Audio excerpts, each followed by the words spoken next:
Welcome back, everybody, to part 3 for chapter 4 of the global business environment.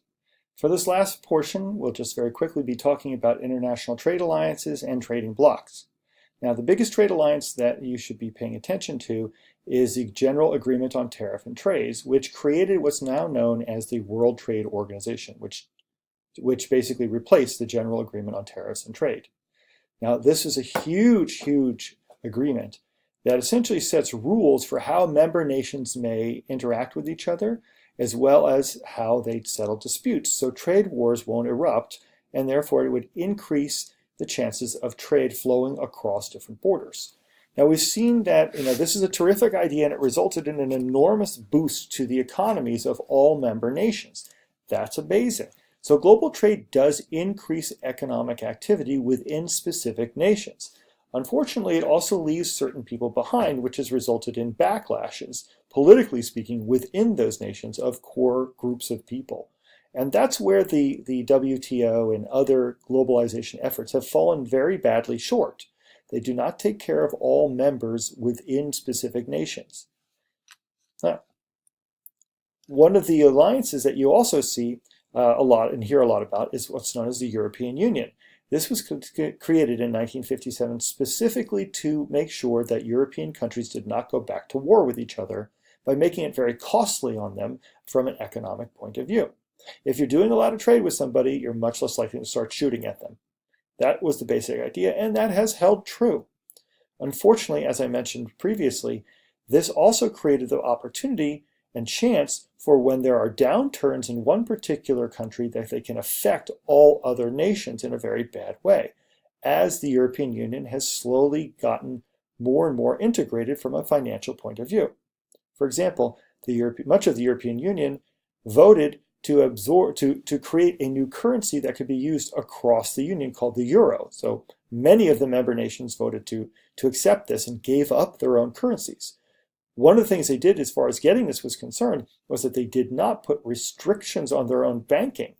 As a result of the interconnectedness, for example, in Greece, the government of Greece and various large institutions of Greece borrowed an awful lot of money from other banks within the European Union, so that when the downturn happened 10 years ago due to the housing crisis, they ended up being able to hold the rest of the European hostage, because if they refused to pay the banks back, what would happen is that the banks would default on other payments that they had to make, and would create this cascading event that eventually could bring the euro down as a whole. In other words, bring countries that had nothing to do with Greece and their economic situation into an economic tailspin, because the currency itself would go down in value.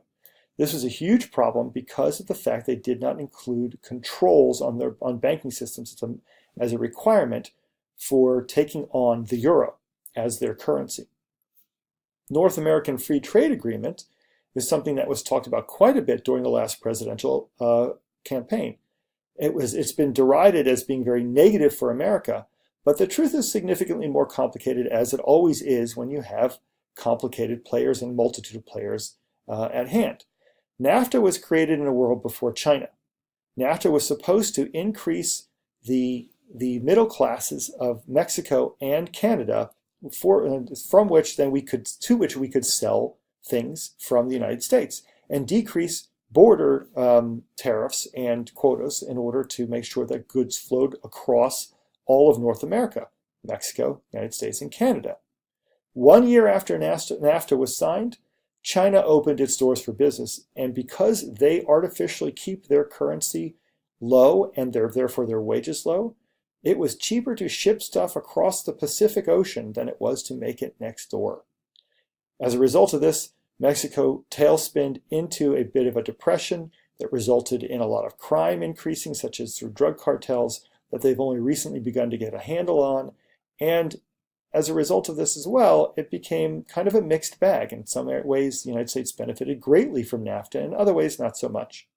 So our current administration has threatened to throw out NAFTA to exit the deal, and instead came up with a new deal. The deal is called the United States-Mexico-Canada Agreement, or USMCA. The USMCA still needs to be ratified by Congress, and it encompasses much of the old NAFTA with some tweaking in order to protect, for example, the auto industry and other kinds of manufacturing jobs. So this tweaking is positive for the United States, there's no doubt about it, and NAFTA needed to be updated. In fact, that was no secret. NAFTA's need to be upgraded and updated was well known by the previous administration and in previous administrations, for that matter. And their answer to that was what was known as the Trans-Pacific Partnership. The Trans-Pacific Partnership, unfortunately, though, however, was a lot of the same old from NAFTA, but it simply incorporated 11 other Asian nations into this agreement. Actually, it was 9 other nations, into this agreement.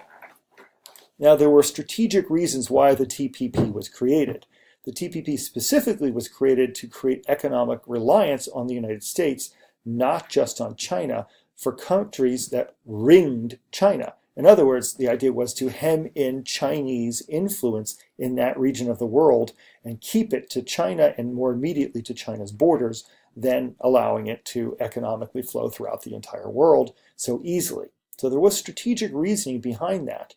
Unfortunately, again, it became kind of a lightning rod for criticism over the election and was scuttled and would have been scuttled by anybody who was voted into office at that time because it became such a lightning rod. So we're back to NAFTA and a slightly tweaked NAFTA, which does include some absolute benefits for the United States. Lastly, we can take a look at the nations of the European Union just very quickly in order to give you an idea of how big the European Union is. As you can see, it includes Portugal, Spain, France, the United Kingdom, at least until March, Sweden, Finland, Estonia, Latvia, Lithuania, Poland, Germany, Czech Republic, Austria, Hungary, Italy, Romania, Bulgaria, and Greece. Interestingly enough, Turkey has been trying to get into the European Union, but because of their move towards a less democratic and more dictatorial style of government, they're having difficulty with this. They're refusing to take on certain requirements of entering into the European Union. So chances of them being voted in are very low right now. There's a lot of backlash against the European Union bloc too, mostly because of the downturn that happened 10 years ago. Countries are beginning to say, you know what, maybe this isn't so good. Maybe we need individual agreements across different countries and not a giant bloc, because now I'm giving up some of my sovereignty. In other words, I'm giving up my choices because I'm handing power from my own elected officials over to this bloc that we've created a treaty with.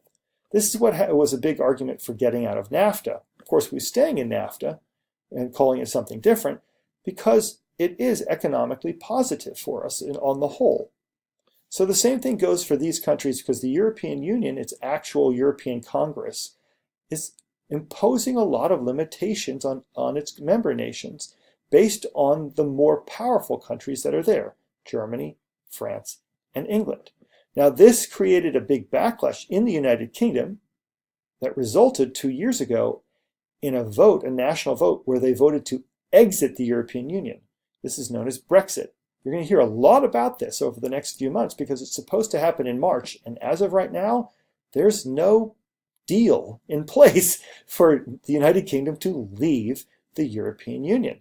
It's probably going to be a hard exit where, in fact, there are no deals with the other countries, and these countries say, okay, tariffs go up, all your costs go up, but they might be even reluctant to do that because the United Kingdom represents a very large slice of the economic pie that is a part of the European Union, and they want to be able to sell to people in the United Kingdom.